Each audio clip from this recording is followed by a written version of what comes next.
अच्छा ये बताइए कि आप लोगों में से बॉबी फ़िल्म के कौन-कौन दीवाने हैं? या किसने बॉबी फ़िल्म देखी है? मैंने भी देखी है बॉबी फ़िल्म और मुझे भी इसमें डिंपल कपाड़िया और ऋषि कपूर की जोड़ी कमाल और धमाल की लगी। एक्चुअली में ऋषि कपूर की डेब्यू फ़िल्म थी बॉबी और अभी बॉबी को 50 साल भी पूरे हो गए हैं। तो मैंने सोचा क्यों ना आज अपने पॉडकास्ट में इसी फ़िल्म की बात की जाए और इस फ़िल्म से जुड़े कुछ फैक्ट्स की बात की जाए। आरजे बीजे आपका स्वागत करती है बॉलीवुड मेनिया में। मेरे पॉडकास्ट में आप सभी का स्वागत है। अगर आपको ये जानना है कि इस फिल्म में डिंपल कपाड़िया की जगह कौन आना चाहती थी, तो आपको मेरा पूरा वीडियो देखना होगा, सुनना होगा और ज़्यादा से ज़्यादा शेयर भी करना होगा। तो चलिए शुरुआत करते हैं, इस फिल्म के बारे में बात करते हैं। ऋषि कपूर की डेब्यू फिल्म थी ये, आप सबको मालूम है, और फिल्म में ऋषि कपूर के ऑपोजिट थी डिंपल कपाड़िया। हालांकि राज कपूर के डायरेक्शन में बनी इस फिल्म में ऋषि के ऑपोजिट कोई और काम करना चाहता था, जो आगे चलकर उनका जीवन साथी बन गया। अब पहचान गए आप मैं किसके बारे में बात कर रही हूँ? मैं बात कर रही हूँ नीतू सिंह के बारे में। इस फिल्म में नीतू सिंह उनके साथ काम करना चाहती थी, लेकिन ऐसा हो नहीं सका। वो कहते हैं ना कि होगा वही जो राम रचि राखा, तो शायद भगवान ने कुछ और सोचा होगा, इसीलिए इस फिल्म में नीतू सिंह की जगह डिंपल कपाड़िया आई।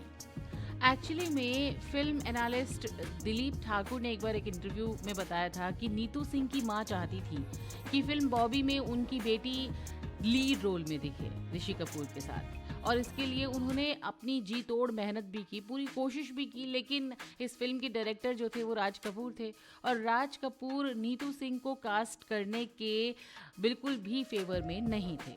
वजह ये थी कि शायद नीतू ने इससे पहले फिल्म दो कलियां जैसी फिल्मों में बतौर चाइल्ड आर्टिस्ट काम किया था और राज कपूर इस फिल्म के लिए एक बिल्कुल नए चेहरे की तलाश में थे। और उस वक्त हर कोई शायद यही सोच रहा होगा कि ऋषि कपूर के ऑपोजिट कौन होगा, कौन कास्ट किया जाएगा, कौन सी वो हीरोइन होगी जिसको राज कपूर अपनी इस फिल्म में लेंगे। अब हुआ ये कि डिंपल कपाड़िया के पिता चुन्नी भाई कपाड़िया की भी इच्छा यही थी कि उनकी बेटी राज कपूर की फिल्म में हीरोइन बने, और इसके लिए उन्होंने अपनी बेटी डिंपल से कहा भी कि वो राज कपूर के सामने अपना एक स्क्रीन टेस्ट दे दें। चलिए भाई, अब पिता ने कहा तो बेटी बात कैसे टाल सकती है। उन्होंने अपनी पापा की बात मान ली और वो आर के स्टूडियो में टेस्ट देने के लिए चली गई और टेस्ट दे भी दिया। और पता है वो सीन कौन सा था? वो सीन था जब डिंपल एक सीढ़ी से उतरती हैं और ऋषि कपूर को गले लगा लेती हैं। उन्होंने ये सीन बहुत ही खूबसूरती से किया और वो सिलेक्ट भी हो गई। अब एक और इंटरव्यू था म्यूजिक कंपोजर लक्ष्मीकांत जी का। उन्होंने अपने एक इंटरव्यू में बताया था कि उन्हें पता नहीं था कि फिल्म में बॉबी का रोल ऋषि का है या डिंपल का। ये ऋषि की डेब्यू फिल्म थी, इसी वजह से सबको लगता था कि उनका ही किरदार होगा बॉबी, मगर ऐसा हुआ नहीं। अब फिल्म के डायरेक्टर राज कपूर अपनी फिल्मों की स्टोरी लाइन वुमेन सेंट्रिक रखते थे, ये सब बहुत अच्छे से जानते हैं। उन्होंने ऑलरेडी बहुत सारी फिल्में फीमेल्स को बिल्कुल लाइमलाइट में रखते हुए बनाई भी थी। उनमें से कुछ फिल्मों के नाम है जैसे सत्यम शिवम सुंदरम, प्रेम रोग, हिना। ये वो फिल्में थी जिसमें विमेन बिल्कुल सेंटर ऑफ अट्रैक्शन थी। तो लोग अक्सर इस बात को नज़रअंदाज कर देते हैं कि मेरा नाम जोकर के बाद राज कपूर का सिनेमा जो था वो बदल गया था और उन्होंने ज़्यादातर फिल्में महिला प्रधान विषयों पर ही बनाई थी। एक्चुअली राज कपूर ने मेरा नाम जोकर बहुत ही प्यार से बनाई थी और मेरा नाम जोकर उस वक्त लोगों को पसंद नहीं आई थी, लेकिन आज की डेट में मेरा नाम जोकर एक बहुत बड़ी फिल्म है और राज कपूर बहुत एक नाराज़ भी हो गए थे। एक बड़ा सा किस्सा भी है इस बात में कि भाई वो एक जगह पर गए और उन्होंने कहा कि मैं अब तुम लोगों के लिए ये ऐसी कोई भी फिल्म नहीं बनाऊंगा, अब जो तुम लोग चाहते हो वैसी ही फिल्में मैं बनाऊंगा।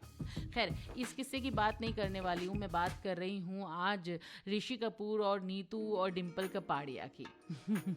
अब आप में से बहुत सारे लोग तो यही सोचते हैं कि ऋषि कपूर का जो पहला प्यार थी वो नीतू थी।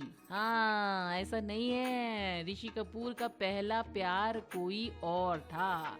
वैसे फिल्म बॉबी रिलीज होने के बाद ना ऋषि और डिंपल कपाड़िया की अफेयर की चर्चा भी बहुत थी, लेकिन असल में दोनों का कोई रिश्ता था नहीं। दरअसल ऋषि स्कूल के दिनों में यास्मीन नाम की पारसी लड़की से प्यार करते थे और ये उनकी जिंदगी का पहला प्यार था। जब ऋषि को फिल्म बॉबी में काम मिला तो यास्मीन ने ही उन्हें वजन घटाने में बहुत मदद की थी। डिम्पल से नाम जुड़ने पर यास्मीन ऋषि से अलग हो गई थी, मगर ऋषि ये गम बर्दाश्त नहीं कर पा रहे थे और फिल्म बॉबी के बाद उन्होंने फिल्म जहरीला में नीतू सिंह के साथ काम किया था और इस वक्त वो अपनी को स्टार नीतू से यास्मीन को कॉल लगवाते थे और घंटों जवाब का इंतजार करते थे, लेकिन जवाब नहीं मिलता था। वक्त के साथ ऋषि का पहला प्यार अधूरा ही रह गया, लेकिन उनकी लाइफ में अब एक दोस्त की एंट्री हो चुकी थी और वो दोस्त कौन था? नीतू सिंह। एग्जैक्टली। काफ़ी अच्छा टाइम इन दोनों ने साथ में स्पेंड किया और बाद में ऋषि और नीतू की शादी हो गई 22 फरवरी 1980 में और उस समय पता है नीतू महज 21 साल की थी और ये जोड़ी लोगों को ऑन स्क्रीन के साथ साथ ऑफ स्क्रीन भी बहुत पसंद आई और इन दोनों में काफ़ी अच्छा तालमेल हम लोगों ने हर बार देखा और दोनों बहुत क्यूट लगे और इनके बच्चों के बारे में तो आप जानते ही हैं। तो चलिए कैसा लगा आपको ये किस्सा?